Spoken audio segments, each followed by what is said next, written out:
Regardez bien ces images, elles vont faire le tour du monde. Ces rats ont été nourris de maïs transgénique pendant toute leur vie.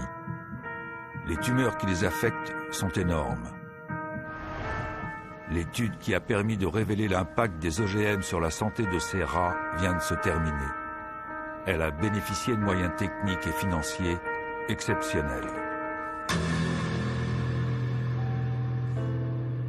Pendant 2 ans, nous avons pu en suivre tout le déroulement. Après des années de doutes et de polémiques, allons-nous enfin connaître la vérité sur les OGM? Ne serions-nous pas alors face à un scandale de santé publique touchant le monde entier?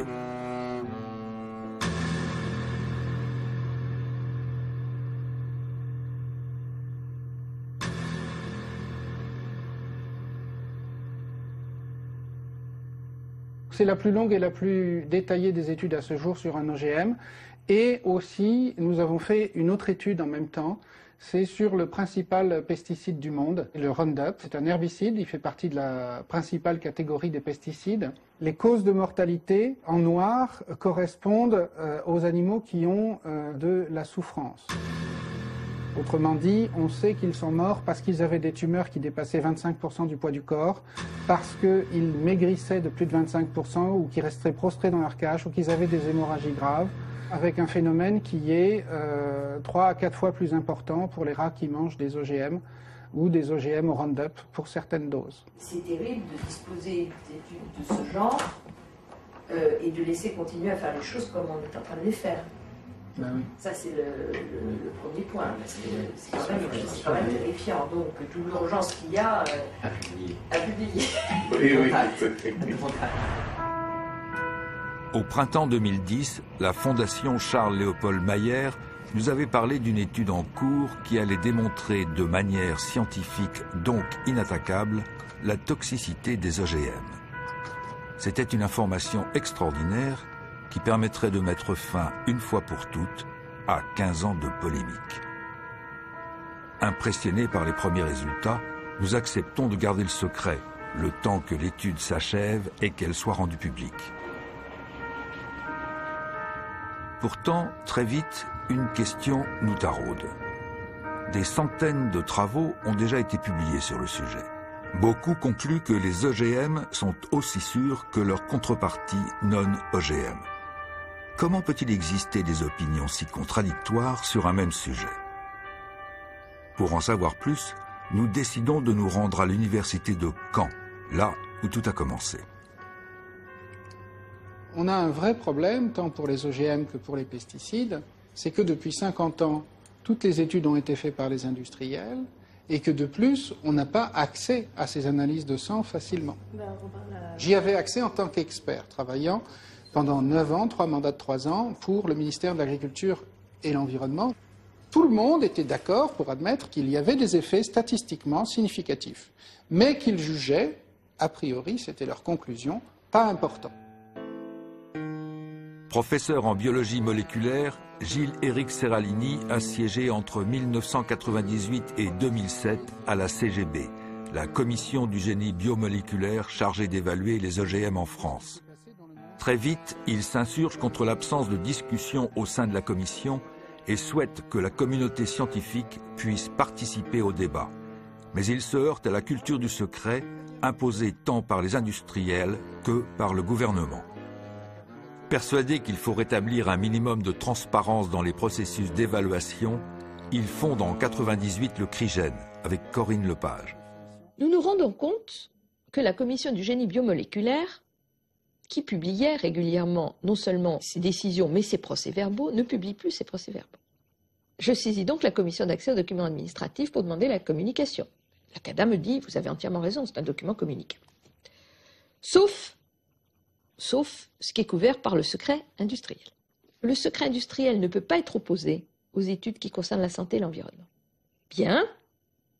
Donc la CADA décide de la communication et la CGB m'envoie un document, genre KGB, c'est-à-dire où la moitié est noircie, mais ils n'ont quand même pas pu tout noircir, et dans ce document, que nous obtenons en 2005, quelque chose comme ça, figure une référence à l'étude sur le Mont 810 et sur des effets statistiquement significatifs sur les rats qui ont consommé ces OGM. Ainsi, les études de Monsanto avaient bien relevé des anomalies chez les rats ayant consommé son maïs.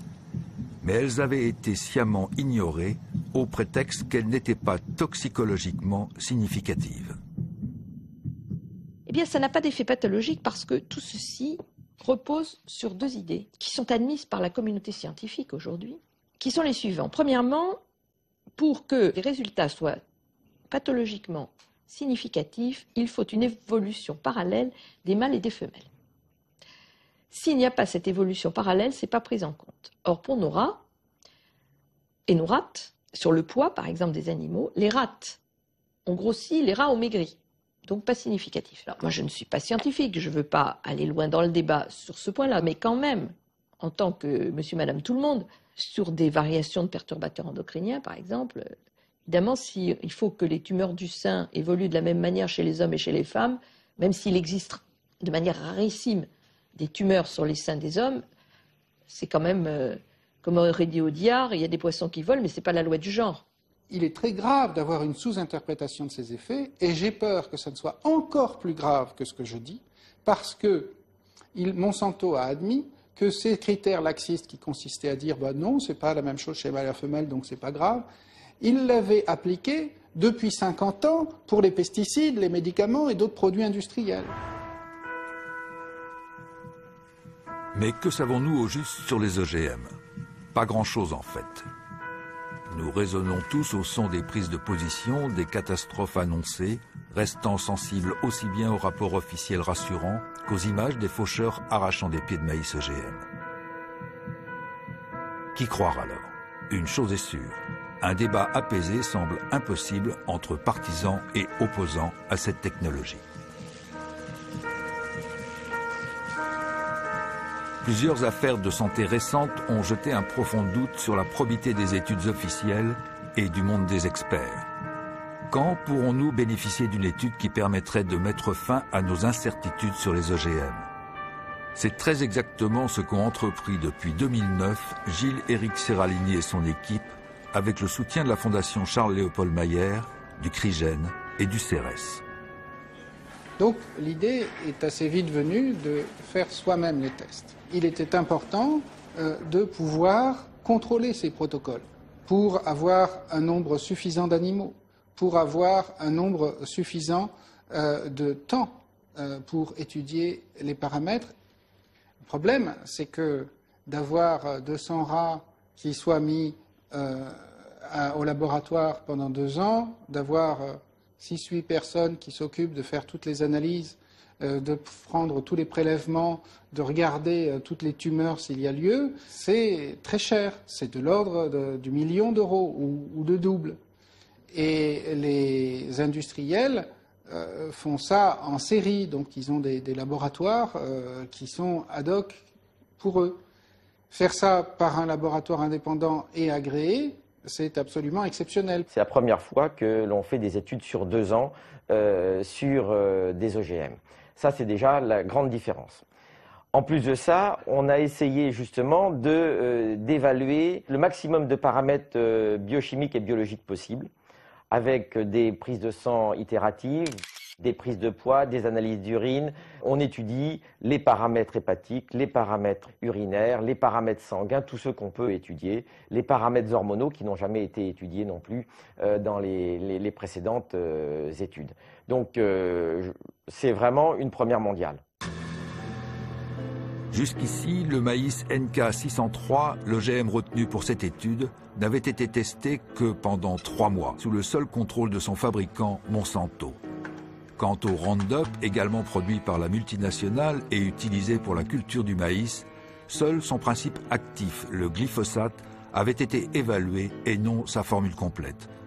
Or, pour permettre au principe actif de pénétrer dans les cellules de la plante, l'industriel utilise des adjuvants qui peuvent parfois se révéler plus nocifs que le glyphosate lui-même. Le but est double, à la fois de mener les études comme elles doivent être menées selon les normes internationales, mais pas en les lisant de manière la plus laxiste possible, comme font certains industriels, mais en les lisant de manière la plus rigoureuse possible. Et deuxièmement, de savoir effectivement s'il y a des effets secondaires. Mais comment peut-on le savoir sinon en donnant ça à des animaux et en mesurant tous les paramètres sanguins et en regardant tous leurs organes finement? Si cela n'avait jamais été fait, alors sur quoi se basent nos hommes politiques pour prendre leurs décisions? Peut-être devriez-vous vous interroger sur les informations dont ils disposent, l'usage qu'ils en font, comment ils les obtiennent. Pour le savoir, nous nous rendons à Bruxelles, puisque c'est ici que sont accordées pour l'Europe toutes les autorisations de mise en culture ou de mise sur le marché des plantes génétiquement modifiées. C'est l'EFSA, l'Agence européenne de sécurité sanitaire des aliments, qui est chargée de l'évaluation des OGM pour les 27 pays européens. Entre 2002 et 2009, elle a rendu 42 avis sur des OGM, tous positifs.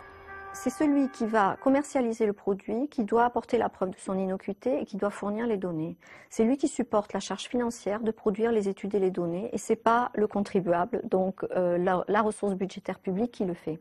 Ça ne veut pas dire que l'EFSA prend les données pour solde de tout compte et se contente entre guillemets de les bénir. C'est justement ça la valeur ajoutée de l'autorité européenne. C'est qu'on va s'assurer de la qualité de la méthodologie qui a été utilisée, de sa conformité à ce qu'on appelle les bonnes pratiques de laboratoire, de la qualité des résultats, du traitement statistique, et qu'à tous les niveaux, sur tous ces aspects-là, nous sommes en mesure de demander des données, des informations complémentaires à la compagnie, afin de s'assurer que nous prenons des avis sur une base qui est solide.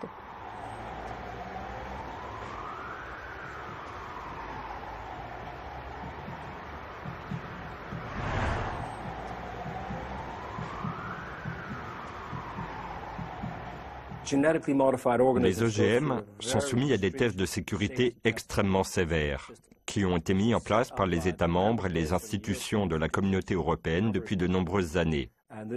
Et ce système d'évaluation est reconnu par tous comme le plus dur et le plus sévère au monde.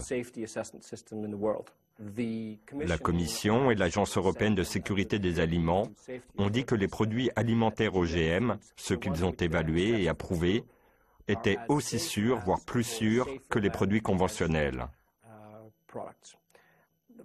Une anecdote à ce propos. Si vous soumettiez du café, une tasse habituelle de café ou des grains de café à ces tests d'évaluation, eh bien de nos jours, le café serait interdit à cause des toxines naturelles qu'il contient.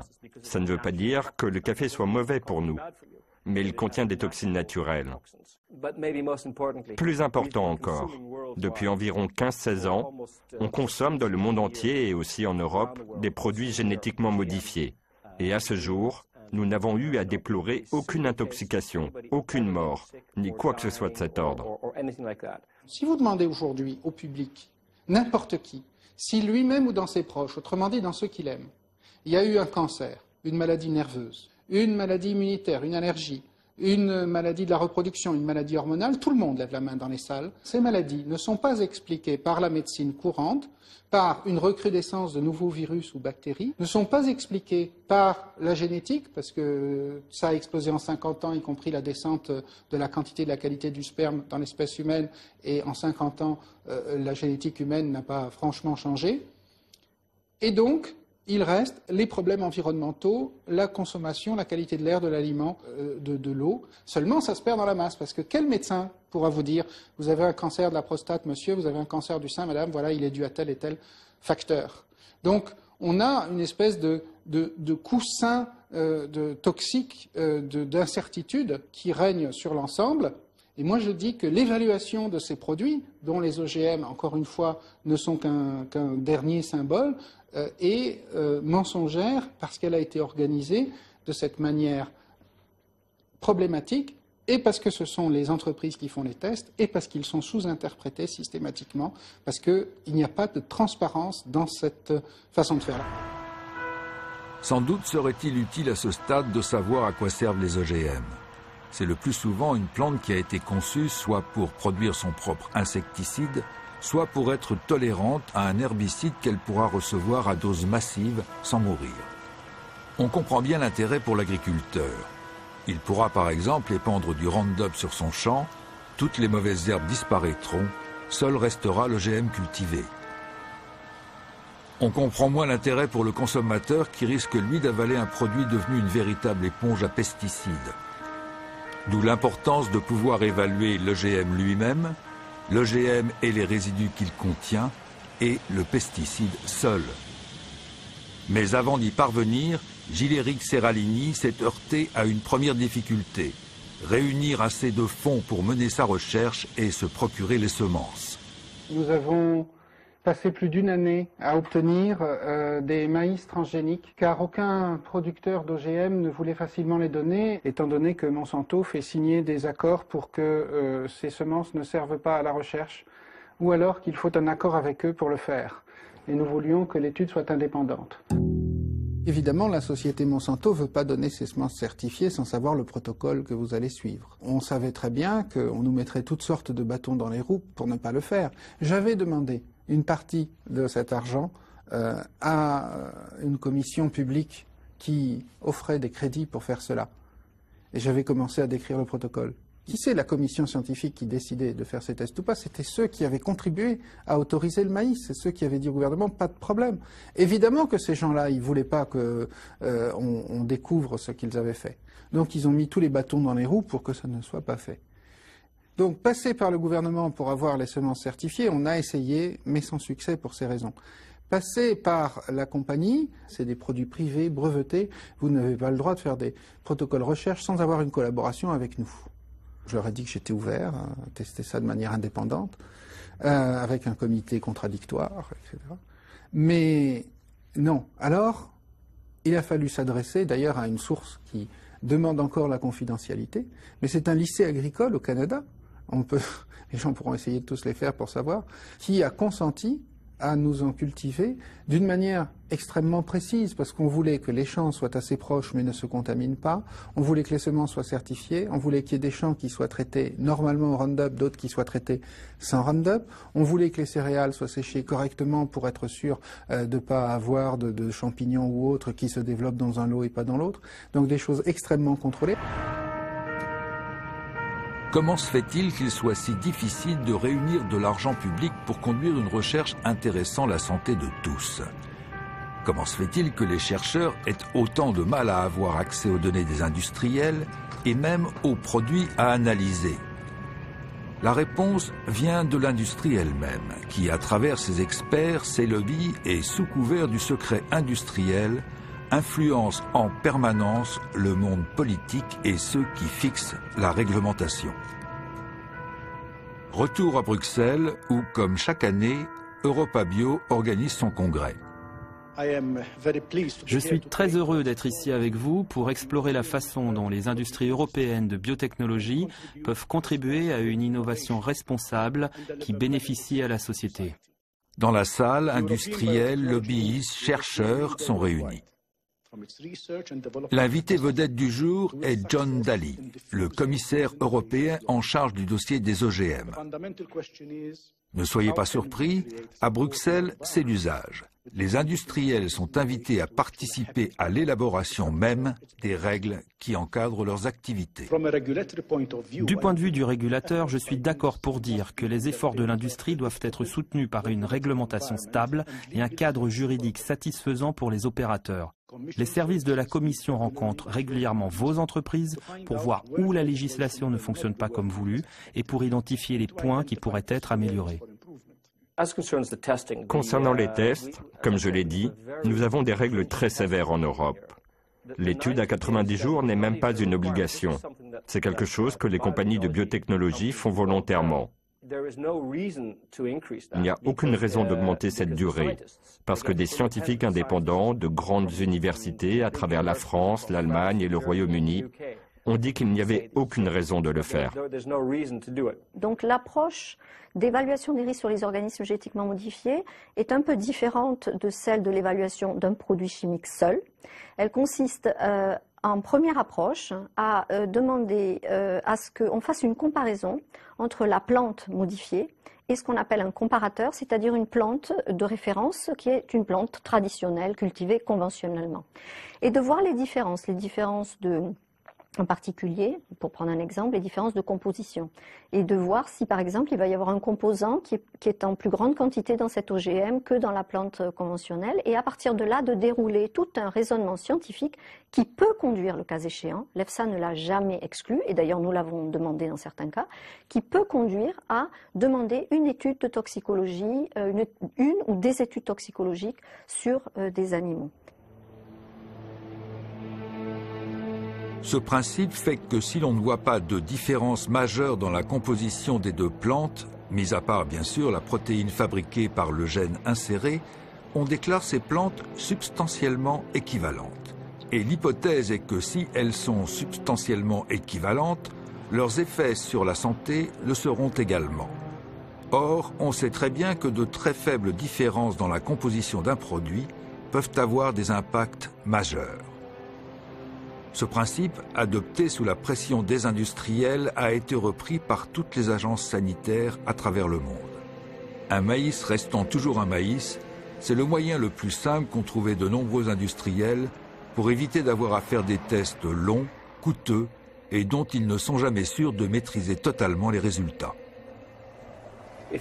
Si vous multipliez les études, le nombre d'animaux utilisés pour les tests augmentera. Or, nous essayons de réduire ce nombre en Europe. Il y a un bon programme mené par le gouvernement et la Commission pour réduire ce nombre drastiquement.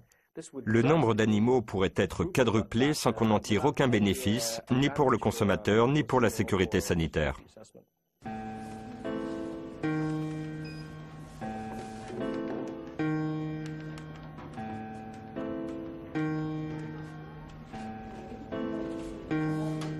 Ces règles, elles n'imposent pas. Elles disent on pourrait le faire. Et donc les industriels qui ont négocié mordicus pour que ce soit simplement une suggestion d'expérience et pas une expérience obligatoire, en profitent. Quand on veut savoir s'il y a des effets sur la santé, qu'est-ce qu'on fait? Eh bien, il n'y a qu'une vraie façon de faire. On peut toujours essayer de dire théoriquement, on va regarder le gène qui est modifié, et puis voir si la composition chimique que...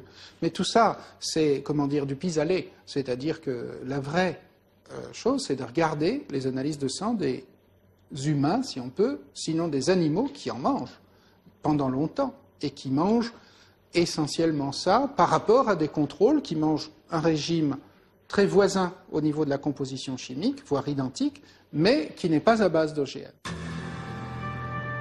Ainsi, l'Europe n'exige même pas que des tests de toxicité chronique soient menés systématiquement sur des animaux.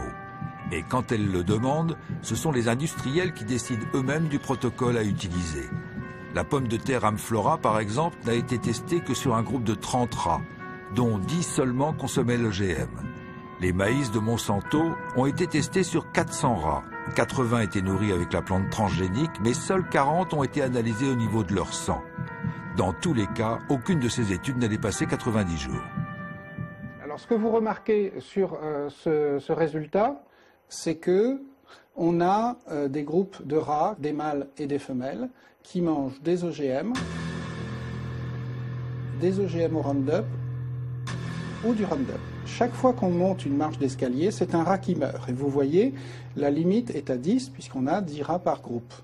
La courbe en pointillé, on voit que ce sont les femelles du groupe normal qui mangent le régime tout à fait normal et qui meurent. Donc voilà, seulement 2 animaux qui meurent de mort spontanée au bout, globalement, de 550 jours. Par contre, toutes les femelles qui mangent des OGM ou qui mangent des OGM traités au Roundup ou qui boivent du Roundup meurent davantage que les rats normaux. Alors après, on peut nous dire, est-ce que c'est statistiquement significatif? Nous, ce qui nous intéresse, c'est que là, on meurt 6 fois plus dans ce groupe-là que chez les contrôles. Donc on a une augmentation de 600%. Il n'y a même plus besoin en biologie ou en médecine de statistiques à ce niveau. Il y a un effet OGM, il y a un effet Roundup. Oui, mais pas d'effet synergique. Il n'y a pas d'effet synergique. En tout cas, pas tout au moins dans cette étude. Ouais. Parce qu'après, ça peut dépendre de l'effet additif. L'effet additif. Alors là, on parle de la mortalité. Hein. On va voir que c'est différent pour les tumeurs, c'est différent pour les paramètres biochimiques. Mais pour la mortalité, c'est ainsi.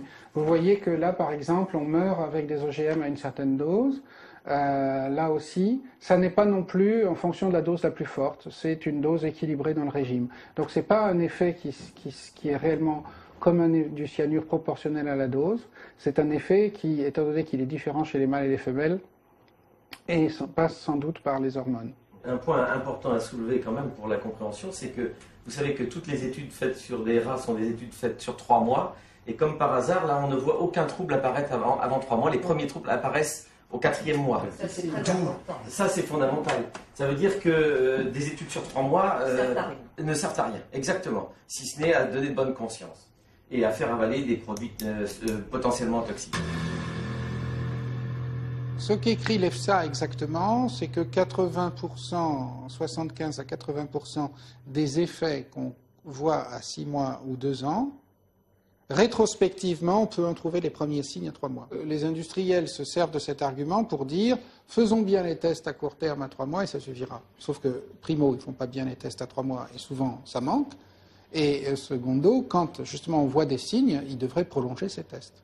Donc en fait, de toute façon, on peut toujours passer à côté de problèmes, et c'est ce que va souligner l'EFSA en disant « mais il n'y a que 75% des effets chroniques qui vont se voir à 3 mois ». Et donc, ne serait-ce que pour cette raison, on devrait continuer, tandis que les agences européennes ou nationales nous disent c'est imposer une grille économique trop forte aux industriels. À ce moment-là, on ne ferait rien du tout, donc laissons faire le marché, et puis après, on aura de la biovigilance, le cas échéant, on va corriger après coup. On ne peut pas attendre encore 100 ans et continuer à faire des études sur ce que pourraient être les effets des OGM. Si nous disons « nous ne cultivons pas d'OGM en Europe », alors il sera très difficile de dire comment nous pouvons analyser les effets des OGM sur le long terme. Donc, nous sommes devant le fameux syndrome de l'œuf et de la poule. Qu'est-ce que vous faites en premier ? Donc, je crois qu'il faut rester très vigilant sur notre évaluation des OGM. Et je crois aussi que nous devons prendre en considération toutes les données disponibles, pas seulement pour mettre en place un système de surveillance très strict qui nous permettra de déterminer, au cas où quelque chose se passe sur le terrain, comment réagir immédiatement, mais aussi pour nous permettre de faire avancer la science et continuer à récolter des informations sur ce qui se passe exactement dans le domaine des OGM. Avant Gilles-Éric Seralini, d'autres chercheurs comme Pusztai en Grande-Bretagne ou Velimorov en Autriche avaient tenté d'étudier l'éventuelle toxicité des OGM sur la santé. 90 jours, ce n'est pas suffisant. On sait maintenant que des doses de produits au long cours, et en particulier pour tout ce qui est perturbateurs endocriniens et pour tout ce qui est cancérigène, ça demande des années. On sait très bien que le contact avec un produit, par exemple chez l'homme, cancérigène à 20 ans, va produire un cancer 20, 30 ou 40 ans plus tard. Donc ce laps de temps, sur 3 mois, sur des rats sains, n'est pas naturellement n'est pas étudié. Et il faut des études vie entière sur les rats. Et ces rats de laboratoire vivent 2 ans, 2 ans et demi à peu près. Mais les travaux de Pusztai et Velimorov ont été rejetés par les agences de sécurité sanitaire au prétexte que le protocole utilisé contenait des failles méthodologiques.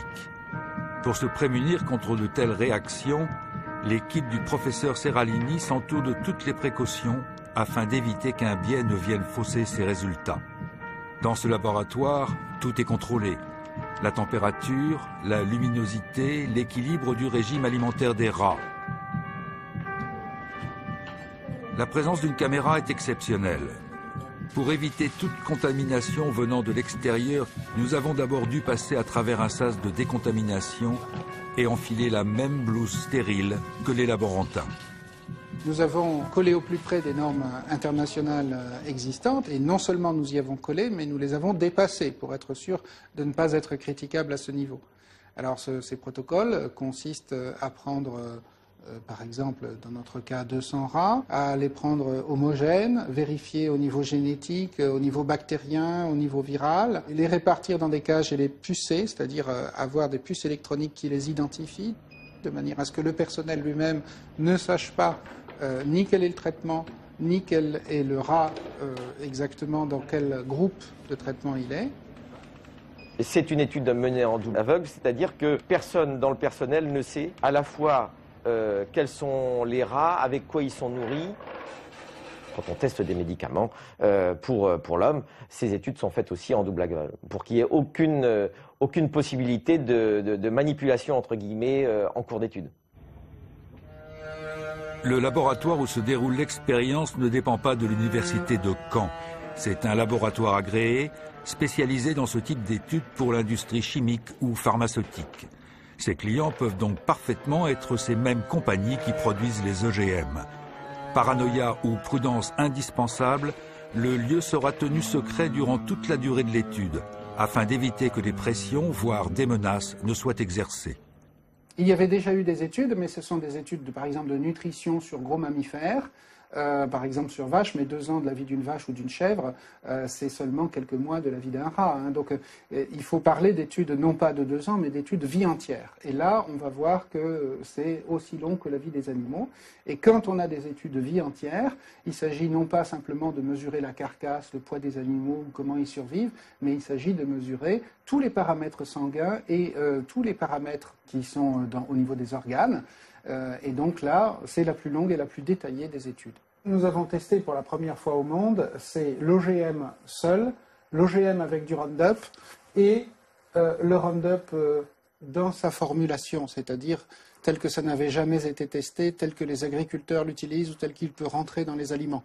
Alors pourquoi ça n'avait jamais été testé? Parce que les compagnies, elles faisaient leurs tests soit avec de l'OGM traité au Roundup, comme il se doit, et donc on ne pouvait pas différencier l'effet OGM de l'effet Roundup, soit elles faisaient, sans le préciser, le test sur l'OGM. Il n'y avait pas vraiment de standard à ce niveau.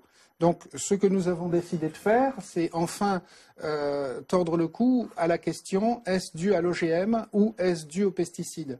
Alors que pendant plus de 10 ans, les commissions nationales ne se préoccupaient pas de l'effet pesticide. Donc pour prévenir ces questions, on a pris l'OGM qui représente le maïs, plante la plus cultivée en Europe au niveau des OGM, et le caractère tolérance au Roundup qui correspond à 80% des OGM du monde. Donc à la fois la plante la plus cultivée en Europe en tant qu'OGM et en même temps le caractère le plus importé au monde, la tolérance au Roundup. Et puis on a mis le Roundup tout seul, alors à 3 doses. Première dose, la dose qu'on reçoit dans l'eau du robinet quand elle est contaminée, quand au printemps ou à l'été on va désherber les champs ou les jardins. Deuxièmement, la dose qui est présente dans les OGM, qui est beaucoup plus, qui peut être jusqu'à 100 fois plus, et qui va être là absorbée par la plante quand on fait de l'OGM. Et puis la 3e dose, c'est la moitié de ce que va recevoir l'agriculteur quand il va épandre. Nous avons fait des études sur 2 ans, mais qui ne sont pas des études de cancérogénèse. Les études de cancérogénèse sont normalement faites sur des groupes de 50 rats. Mais il n'y avait aucune raison d'émettre l'hypothèse que ce maïs était cancérogène. Toute la communauté internationale ne le pensait pas. Et donc nous ne pouvions pas faire un protocole comme si nous étudions un produit cancérogène, comme si on étudiait les effets du tabac ou de l'amiante. 200 rats donc, répartis en groupes de 10 rats. Mais pourquoi des groupes de 10 rats au juste? L'Agence française de sécurité sanitaire des aliments considère aujourd'hui qu'il faudrait utiliser des groupes d'au moins 20 animaux pour écarter avec certitude la possibilité de confondre un effet dû au hasard, au fait qu'un rat n'est jamais identique à un autre, avec un éventuel effet OGM. Premier constat, bien que préconisant des groupes de 20 rats, l'agence n'est jamais revenue sur ses avis antérieurs favorables aux OGM. Des OGM pourtant testés sur des groupes de 10 animaux seulement. Autre constat, à ce jour, la réglementation, qu'elle soit française ou internationale, n'impose toujours pas aux industriels d'augmenter la taille de ces groupes tests. En fait, il n'y a pas de test réglementaire au niveau international qui soit établi. Ça a même été finalement un luxe pour Monsanto de faire ces tests sur rats avec 2 doses de 90 jours. Et ils ont fait le minimum du minimum, c'est-à-dire le minimum possible. Quand moi j'ai demandé, j'étais alors sous le secret de la confidentialité pendant 9 ans, avec comme président de la commission Marc Fellous. Il me disait mais non, mais c'est pas la peine d'aller plus loin parce que vous comprenez. Alors il y a en fait 3 arguments. Le premier c'est pauvre petit rat, on va sacrifier des rats pour rien. Alors pourquoi le premier argument est idiot? Parce que qui c'est qui va dire qu'il vaut mieux sacrifier des enfants que des rats? Enfin je veux dire c'est criminel. Donc il vaut mieux tester ça sur des rats. Deuxième argument, mais vous comprenez, de toute façon, on va faire de la surveillance après coup. Non mais c'est se foutre de la gueule du monde, excusez-moi de l'expression, étant donné qu'il n'y a pas de traçabilité et qu'il n'y a pas d'épidémiologie. Dites-moi un seul registre dans le monde où on surveille ce qu'ont mangé les gens OGM ou pas et où on puisse rapprocher ça à une maladie. Vous savez que sur le continent nord-américain et sud-américain, il n'y a aucun étiquetage des OGM.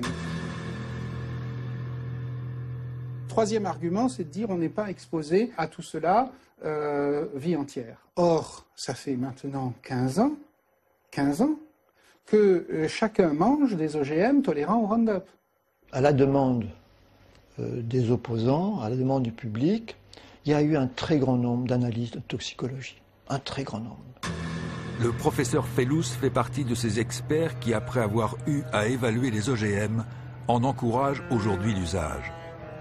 Classiquement, lorsque les autorités choisissent les scientifiques pour siéger dans les commissions, elles cherchent en général à nommer des spécialistes. Or, qui connaît mieux les OGM que ceux qui ont travaillé dans la recherche sur les biotechnologies et donc d'une manière directe ou indirecte avec les entreprises qui les ont développées. Mais les opposants disent oui, mais attention, moi j'ai fait une analyse plus sophistiquée et je vois une différence. Moi personnellement, ma vision des choses, mais peut-être que je peux me tromper, mais ma vision des choses, si aujourd'hui avec les tests statistiques on ne voit rien, on peut se dire si on ne voit rien, mais comme on n'est jamais sûr des résultats à long terme à faible dose, on autorise sur l'alimentation sur le bétail et on regarde à long cours, sur 10 ans. Parce que ce que voudraient faire les anti-OGM, c'est on interdit, on fait des tests sur 10 ans, sur 5 ans, sur 4 ans, sur 10 ans. Mais c'est un travail énorme, avec des résultats qui vont être de plus en plus compliqués à analyser. Parce que c'est vrai que statistiquement, si vous êtes pour, vous tirerez dans le sens pour, si vous êtes contre, vous tirez dans le sens contre. Il n'y aura pas de solution. On voit toujours des différences. Toujours. On en verra toujours, et ça c'est la science. Mais les interpréter, est-ce qu'elles ont un sens biologique? C'est ça que, moi, ma principale critique aux analyses statistiques. Ce ne sont que des chiffres. Il faut qu'ils aient un sens biologique. Il faut que ça ait du sens. Sinon, c'est simplement comparer des chiffres entre des chiffres. Or, un organisme à qui on donne des OGM, c'est un organisme vivant, qui a une biologie, qui a un foie, qui a des reins. Et il faut regarder si ces différences ont un sens sur le fonctionnement du foie, des reins, du cœur, du cerveau. L'équipe du professeur Seralini a disséqué chacun des 200 rats pour analyser exactement ce qui affectait leurs organes. Le but, tenter de comprendre comment chacun des 3 régimes, OGM, OGM et Roundup seul, pouvait agir sur le métabolisme des animaux, particulièrement en ce qui concerne l'apparition de tumeurs qui, sans surprise, ne se développent seulement qu'après le 3e mois. Alors, le nombre de tumeurs palpables, bien visibles, qui apparaissent chez les animaux au cours de l'expérience sont représentés sur cette figure. Donc là, on a les rats qui ne reçoivent que des OGM face à ceux qui mangent une nourriture normale. Vous voyez qu'il y a très peu de mâles qui ont des tumeurs. Ils sont plus résistants pendant la durée du traitement. Donc, ce que nous remarquons sur ces figures, c'est que chaque fois qu'on monte une marche d'escalier, ce sont des grosses tumeurs qui font au moins 17 mm sur 17 mm, ce qui veut dire que pour le rat, pour montrer des photos, c'est énorme, hein, ça peut être l'équivalent d'une tumeur grosse comme ça chez l'homme, hein, énorme.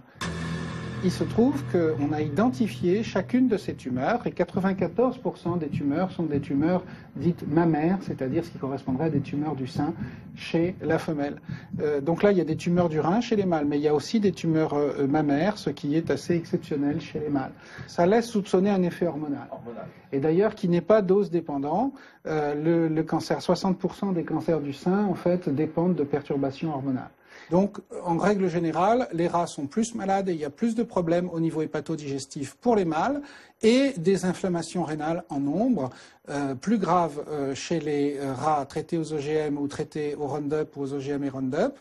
Et puis, chez les femelles, c'est, comme on l'a vu, les tumeurs mammaires qui ressortent, jusqu'à 20 problèmes sur 10 rats et là 16 tumeurs sur 10 rats. Par contre, ce qu'on voit, c'est que l'effet n'est pas proportionnel à la dose, comme si déjà, avec la plus petite dose d'OGM, on avait saturé le système. Peut-être que quand on met une certaine quantité d'un métabolite, ça va activer un mécanisme toxique, et que quand on en met plus, ça active un mécanisme de détoxification de l'organisme qui n'était pas activé avant. Donc le phénomène est plus complexe que ce qu'on pourrait croire. En tout cas, on ne peut pas jeter ça à la poubelle parce que, soi-disant, il n'y a pas de proportionnalité des effets. La mortalité, c'est une chose, mais encore une fois, il faut avoir une vision globale sur l'ensemble des résultats. Mais pourquoi a-t-il fallu attendre si longtemps pour qu'une telle étude soit réalisée ? L'expérience du professeur Seralini ne doit-elle pas nous inciter à remettre en question les paradigmes sur lesquels s'appuie le génie génétique ? À nous interroger sur une science avide de débouchés techniques rapides, une science qui ne semblerait plus chercher la vérité, mais bien vouloir imposer la sienne, sans réfléchir au bouleversement qu'elle peut provoquer. D'ailleurs, ceux qui questionnent ces paradigmes dominants, comme Gilles-Éric Seralini, sont invariablement taxés d'obscurantisme. Accusé par le professeur Fellouz d'être un marchand de peur, il a défendu son honneur lors d'un procès en diffamation qu'il a gagné. On a en face de nous des opposants qui ne s'opposent pas aux données scientifiques, à la science, ils s'opposent à autre chose. Ce que j'appellerais, ce que je vous ai dit, de l'idéologie. Et là, la science, elle n'a pas son mot à dire là-dedans. On n'en parle pas. On n'est pas au même niveau de débat. Et moi, je ne comprenais pas. Je venais de mon laboratoire où j'avais une certaine démarche scientifique. Je ne comprenais pas qu'il y avait des experts qui nous disaient non, 1 mois, ça ne suffit pas. Il nous faut 2 mois. Non, 2 mois, ça ne suffit pas. Non, 3 mois. Non, 3 mois, ça ne suffit pas. Alors, c'était une course en avant. En fait, j'avais bien réalisé que ce n'était pas tellement le nombre de mois, c'est plus le... Mais qu'ils le disent. Qu'ils le disent, au moins les choses sont claires. On est en débat de société. On est en débat de société. Quelle société on veut aujourd'hui? Est-ce qu'on veut une société où la technique est présente mais contrôlée, ou on veut une société sans technique? Ou une société avec des techniques qui soient contrôlées par... c'est un peu ce qui passait à la Révolution, des comités citoyens. Voilà. C'est les comités citoyens qui décident de tout. C'est une drôle de façon de présenter les choses. Moi, je pense que la recherche est au service de la société. Et que donc, il n'y a pas de raison que ce ne soit pas la société qui indique aux chercheurs dans quelle direction. Alors évidemment, il y a malgré tout, et ça, pour moi qui suis scientifique de formation, la recherche, c'est aussi comme l'art, on ne sait pas ce qu'on va trouver, on ne peut pas s'interdire d'avancer dans le domaine de la connaissance. Mais, encore une fois, créer des OGM, est-ce que c'est de la recherche? Aller mettre des OGM dans des champs et mesurer simplement un transfert de gènes, est-ce que véritablement c'est de la recherche? Est-ce qu'il y a d'autres types de recherche plus utiles? Et qui doit le décider si ce n'est pas la société? Quand on fabrique un OGM, ce n'est pas une recherche fondamentale. Bon, et moi je ne suis pas contre la recherche sur le principe des OGM, mais ça se fait dans des labos la recherche, ça ne se fait pas dans les champs. Et on est très loin de connaître assez de choses sur les plantes transgéniques pour s'autoriser à les disséminer dans la nature. Tout ça, ça doit se réfléchir à l'avance.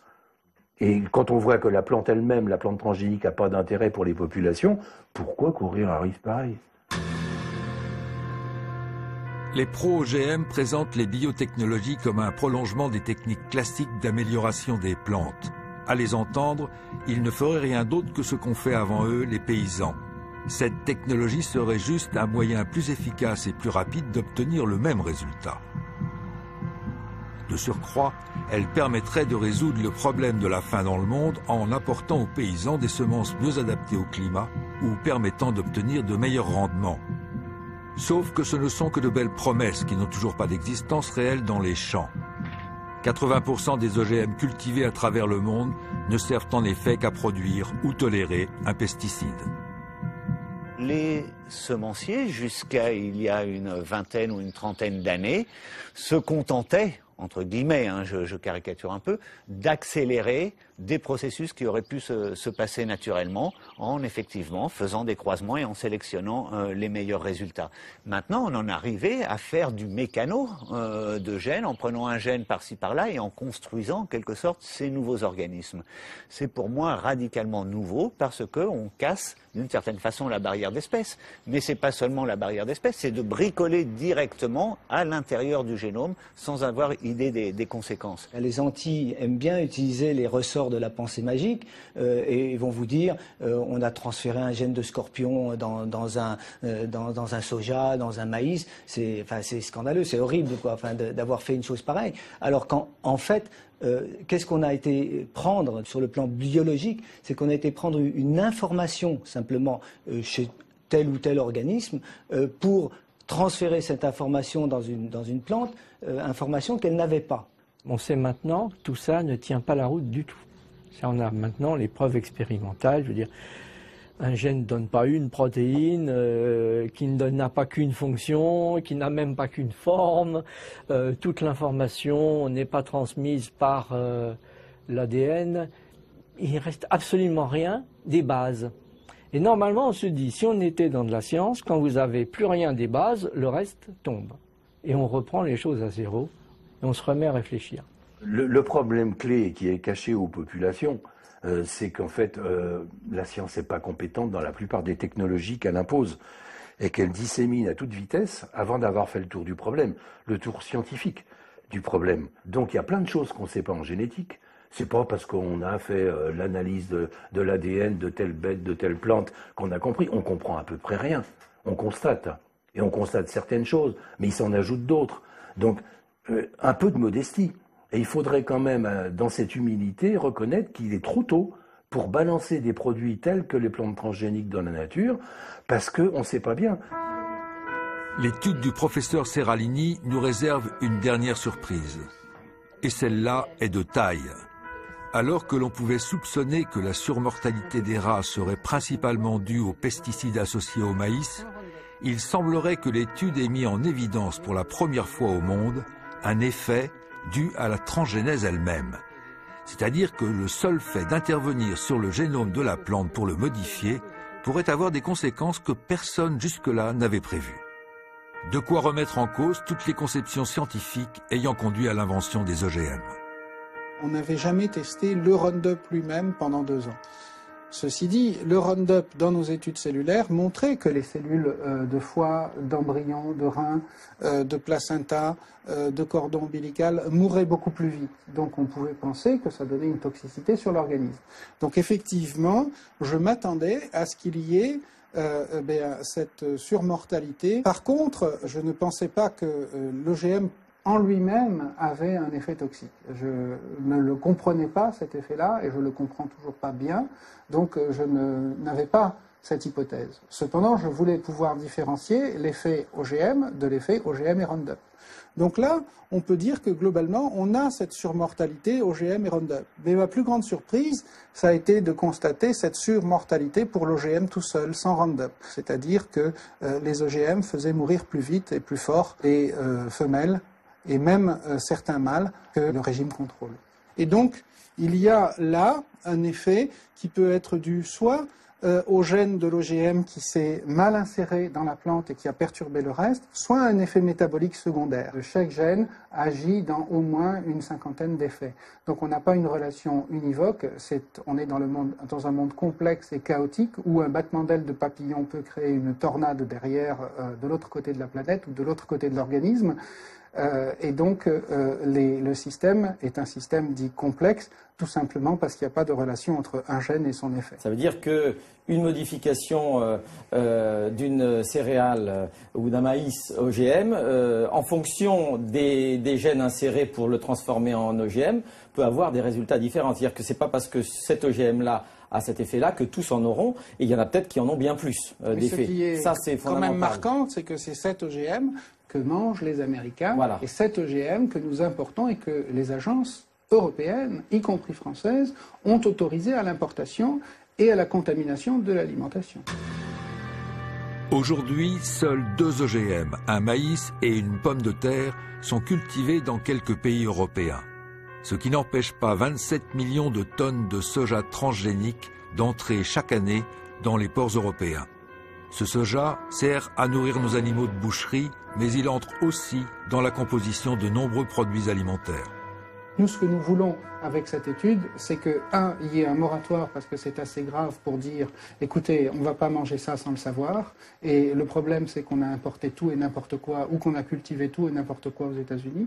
Et 2, que d'autres études soient refaites et qu'on oblige tous les producteurs d'OGM à refaire ce type d'études avant d'exercer leur commerce. Un moratoire suspendant la culture des OGM a été adopté par la plupart des pays européens, dont la France. Au vu des résultats de l'étude du CRIGEN, il serait peut-être temps de l'étendre à tous les OGM agricoles alimentaires. Pour établir une vérité définitive en science, il faut des équipes, du temps, des moyens. Trop cher, trop long, diront certains. Mais en acceptant ce prix, est-ce que nous n'aurions pas pu éviter des scandales sanitaires récents ? Alors, les OGM vont-ils provoquer un nouveau scénario catastrophe? C'est à l'évidence un risque que l'on ne peut courir et dans l'attente de certitudes scientifiques, il faut employer le fameux principe de précaution dont on parle si souvent et que l'on applique si peu.